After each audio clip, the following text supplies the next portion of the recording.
Hey everyone, I'm Jay Kahn, editorial director here at Feed, and today we are making one of my favorite pastries. These are rose citrus morning buns. Think of them like a croissant, cinnamon roll, hybrid, so delicious. You bake it in a muffin tin. It's actually pretty easy, so I'm going to walk you through it. First thing I'm going to do is I'm going to add to my bowl of my stand mixer 1 cup of whole milk that I heated up to 115 degrees. Stir in a 1/4 cup of granulated sugar. So the reason I heated up the milk is because this is the perfect temperature to kind of get the yeast going. They're going to feed off that sugar and start to bloom. Then you're just going to wait until you see this mixture becomes foamy. That's how you know everything's all good and your yeast is happy. So while this is going, we can start to kind of build on it. Obviously I'm going to wait for it to bloom, but I'm at least going to start with the citrus zest. And we are just going to kind of go crazy. I have this one bakery that I'm absolutely obsessed with called Bread Alone, and I had the privilege of taking a tour of the bakery. They make are these incredible laminated morning buns. So this is kind of like my version. It's a little bit of an ode to Bread Alone. You get these little pretty flecks of color. Just make sure you have a good grip, because the last thing you want to do is just do exactly that. Oh my god. All good. This is my Julia Child moment. We're fine. Everything's fine. You're gonna make great morning buns if you drop in some citrus into your blooming yeast. So be it. Our yeast is foamy and we let it sit. So I have 2 eggs. Then we're gonna add in 3 tablespoons of the rose water and 4 tablespoons of melted butter. And when you add the butter at this stage versus at the end, I tend to find that the flour absorbs it more and hydrates easier than at the end you get a little bit more of a greasier dough. We're gonna add in all our dry, 1, 2, and then we're just gonna mix. When you're measuring flour, the one thing that I tell everyone is you're never supposed to be putting the actual measuring cup into the bag of flour. You wanna be spooning it into the measuring cup and then flattening it with the knife. So, 5 lightly packed cups. 1 teaspoon of kosher salt. And now we let this go. We're actually looking to build up a gluten structure, and that's what's going to help kind of keep it together, even the fact that it's a softer consistency and a little bit wetter than you might be usually used to working with. Mix it until it pulls away from the sides and kind of completely wraps around the hook.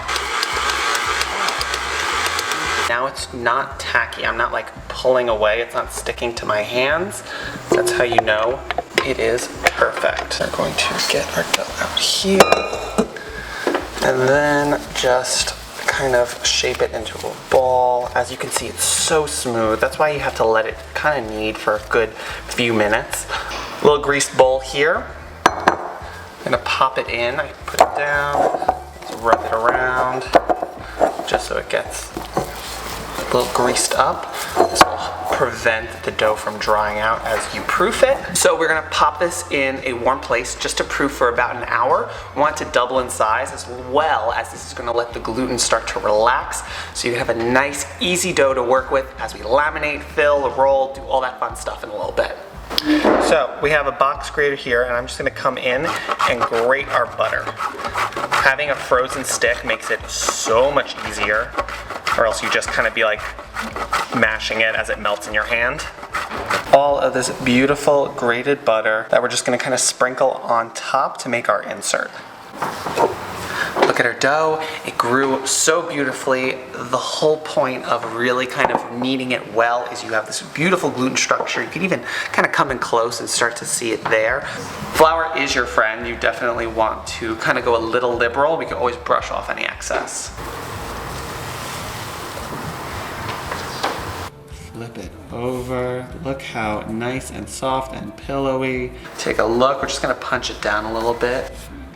First thing I'm gonna do is I'm going to start to kind of just use my hands to pull it out into a rectangle. We want it just under a 1/2 inch thick. Have a ruler on hand, double check your work. 13, 16, we're good. All these little shards, I'm just gonna sprinkle and keep them onto one side. Using frozen butter is such an important part of this, because you do not want your butter to like immediately melt, or else it's just gonna make a total mess and kind of like squeeze out of the sides of your dough. Now we're gonna come, Fold it over and get all that butter sealed. And an important part is really pushing down and getting out any air. You don't want air because then there'll be little bubbles and they'll pop as you're rolling it.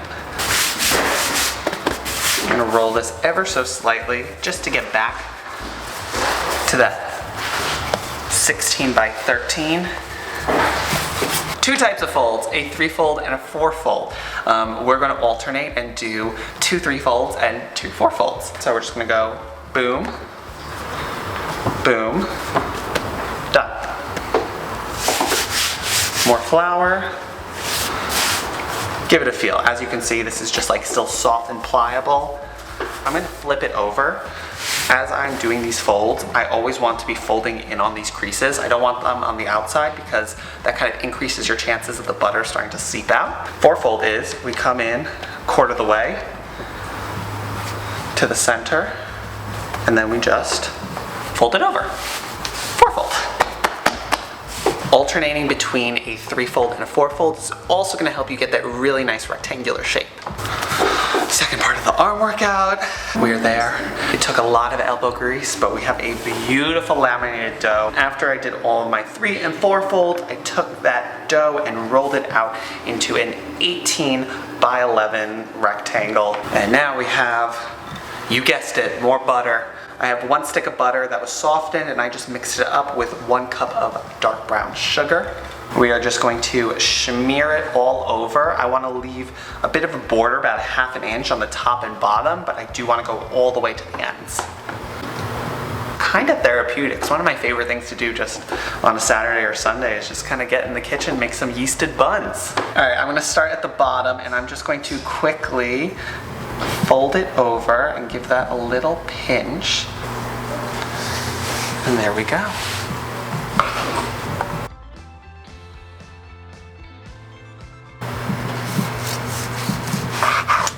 Oh my God, you could already smell all that rose water in the dough. I'm going to take my morning bun, pull the little tab, and kind of tuck it slightly underneath just so it's not peeking out too high. And then we just press it in.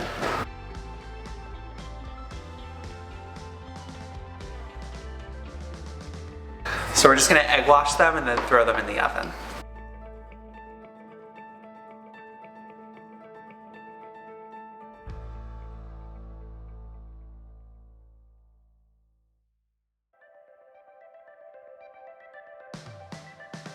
Our morning buns are out of the oven. They look absolutely gorgeous. They're perfectly golden brown. All that's left to do is add on some rosewater syrup that I made. It's just a simple syrup of water and sugar, and then I just added a splash of rosewater to really take these morning buns to the next level. Shall we? Yes. All right, get in on this, Haley. We're gonna want that steam. I am all about the centers, and I'll go in and pick out the centers because they're my favorite. But a lot of people like the crispy bits at the end because they get nice and caramelized. So I think like I'm crispy. Crispy, so we like complete each other. You need it? I'm on to something. Good bake. And there you have it, super easy morning buns filled with really beautiful flavors of rose and citrus. You're gonna totally win any weekend baking project with this recipe, so head to thefifi.com and we'll see you next time.